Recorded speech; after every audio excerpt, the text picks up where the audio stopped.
Villamayor, su señora Alicia. Estamos con estas personas aquí que nos están visitando gracias a Pochita Lamote. Muchísimas gracias a ella por también acercarnos a estas personas aquí a Radio Guaraní y por tenernos en cuenta, por supuesto. Así que muchísimas gracias, Pochita.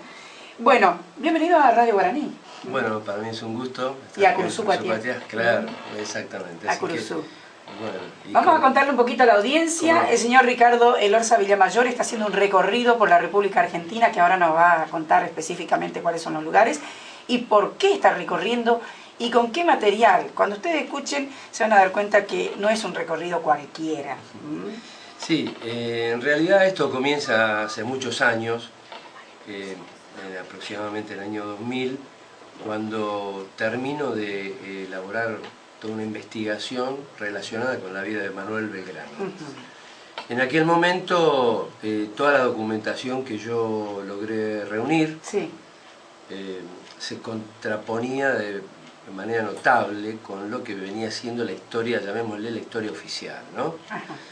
Y esto me llevó que muchos me decían por qué no escribía todo eso. Si bien lo tengo escrito, por eso el resultado de este libro, lo que me dediqué fue a estudiar guión, porque considerando que era mucho más fácil poder contrarrestar aquello que había sido un ocultamiento permanente de la figura de Belgrano, detrás de la creación de la bandera,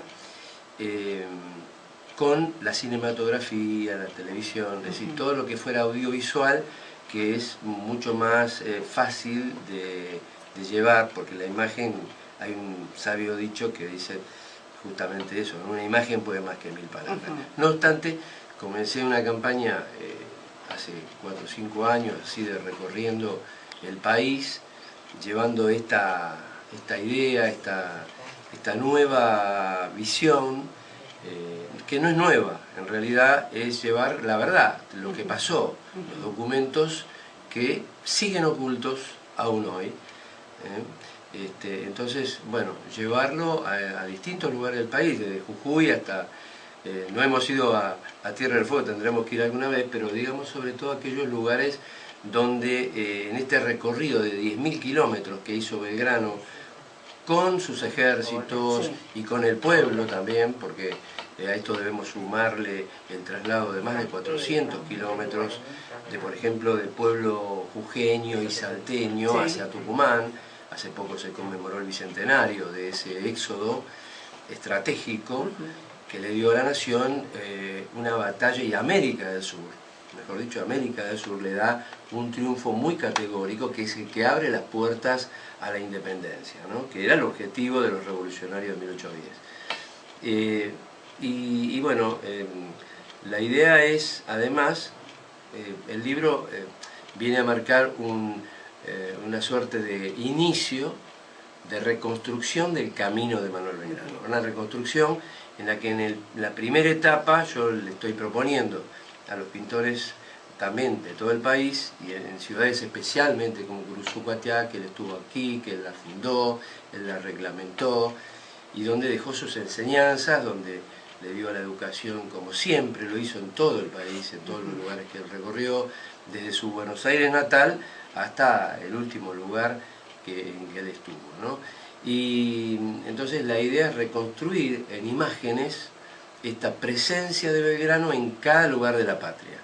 Una forma de reconstruir ese camino en imágenes y que sea mucho más visible, precisamente, visible a los ojos de los argentinos, que tenemos acostumbrada nuestra mente, en una forma bastante, yo le llamo manipulada, porque cuesta mucho interpretar, por eso el libro golpea de entrada, porque dice líder, ideólogo y combatiente de la revolución, ¿no?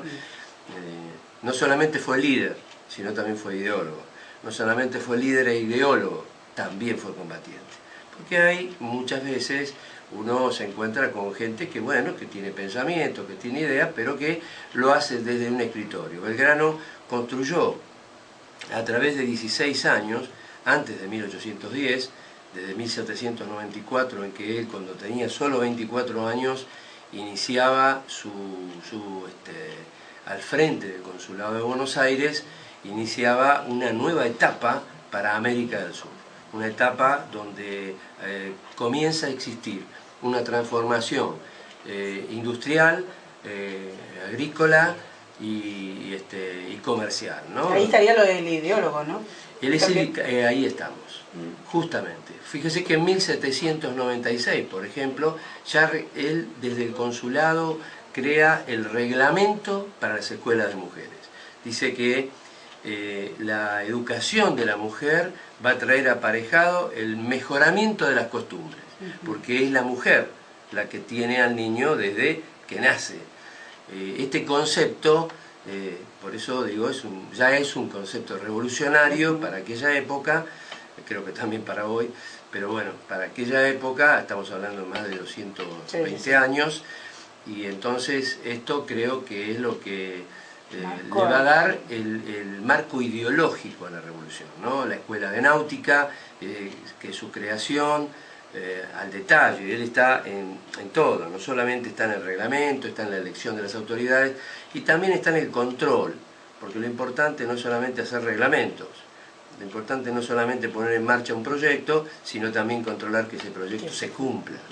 Y esta fue la característica de este hombre, que ya sobresale en Europa, y por eso el rey lo nombra, Carlos IV, sobresale en Europa porque él ya a los 19 años, a solo 3 años de estar en la Universidad de Salamanca y en la Universidad de Valladolid, en forma simultánea, hacía esos 120 kilómetros que separan a una universidad de otra, lo hacía permanentemente porque daba en las dos exámenes. Justamente él se convierte en presidente de la Academia de Foro Romano, Práctica Forense y Economía Política de la Universidad de Salamanca, que la Universidad de Salamanca era la número 1 del mundo. Hoy creo que sigue siendo, para mí, la número 1, pero bueno, una de las principales universidades del mundo, ¿no? Imaginémonos en aquel momento en que España además era la primer potencia del mundo. Un paréntesis, Ricardo. Qué bueno, ¿no?, cuando nos cuentan la historia o lo que han marcado en nuestra historia, lo principal, lo fundamental, pero que nos cuenten de esta manera. Yo creo que para estudiar historia, muchas veces estudiar tiempos allá, para los chicos hoy día, ¿no?, que es tan difícil memorizar fechas, claro. Parte de estos grandes próceres que hicieron, porque 20, 25 años, ser el ideólogo, el revolucionario ya, y con tan poca edad, un hombre con todas las luces, ¿no? Privilegiados. Y que a nosotros se nos escapen, y generaciones enteras se les escape todo esto, ¿no? Porque lo que estamos viendo también, y lo que sucede muchas veces en nuestra República Argentina, porque desconocemos gran parte de los grandes próceres. De lo contrario, yo creo que si nosotros profundizáramos en todo esto un poquito más, o nos enseñaran de otra manera a conocer a nuestros próceres, muchas de las cosas que están sucediendo tal vez no ocurrirían. No ocurrirían, ¿no? ¿Usted es profesor en algún...? No, yo soy contador público y me he dedicado a la investigación desde muy joven. Y creo que la suerte quiso que me encontrara con en ocasión de una revelación. En realidad fue en el año 99 que el general García Enciso, que era presidente del Instituto Nacional Belgraniano, reveló en un libro que lo editó el Instituto Nacional de Investigaciones Históricas Juan Manuel de Rosas, reveló que quién era el hijo de Belgrano, el primogénito, que era Pedro Pablo Rosas, que luego iba a llamarse Pedro Pablo Rosas y Belgrano, cuando Juan Manuel de Rosas, que es quien fue que lo adoptó cuando solamente tenía 20 años, Rosas tenía 20 años, que se casó a propósito de poder justamente adoptarlo, porque eran las leyes del sabio, de Alfonso el Sabio, Alfonso X el Sabio, que había estipulado esto. Indudablemente, a partir de ese momento a mí se me despertó, bueno, algo que yo dije, ¿cómo puede ser que nos hayan engañado durante tantos años? Qué mal, porque lo que descubrí también es que había muchos que lo sabían. Y muchos que escribieron la historia, los que fueron los dueños de la lapicera de la historia, lo ocultaron, porque lo conocían, porque desde ese momento comencé a buscar entonces a ver dónde había estado este Pedro Pablo Rosas. Entonces Pedro Pablo Rosas resulta que había sido comandante de Azul, nombrado por su padre adoptivo, en fin, todas esas cosas que demuestran quiénes son los que lo ocultaron.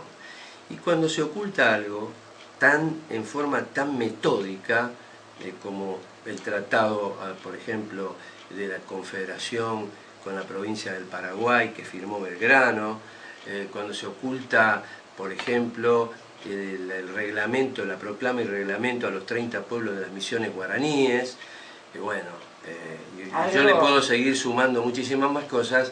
Esto revela por qué Belgrano, cuando crea el Correo de Comercio el 3 de marzo de 1810, ya en la recta final hacia la revolución que ya él tenía decidida hacía rato, por qué razón hay un párrafo, cuando él en el Correo de Comercio, dedicado todo ese número, el número 3 del Correo de Comercio del 17 de marzo de 1810, dice, en uno de los párrafos de su artículo denominado Educación, dice: hubo un tiempo de desgracia para la humanidad en que se creía que debía mantenerse al pueblo en la ignorancia para conservarlo en el mayor grado de sujeción.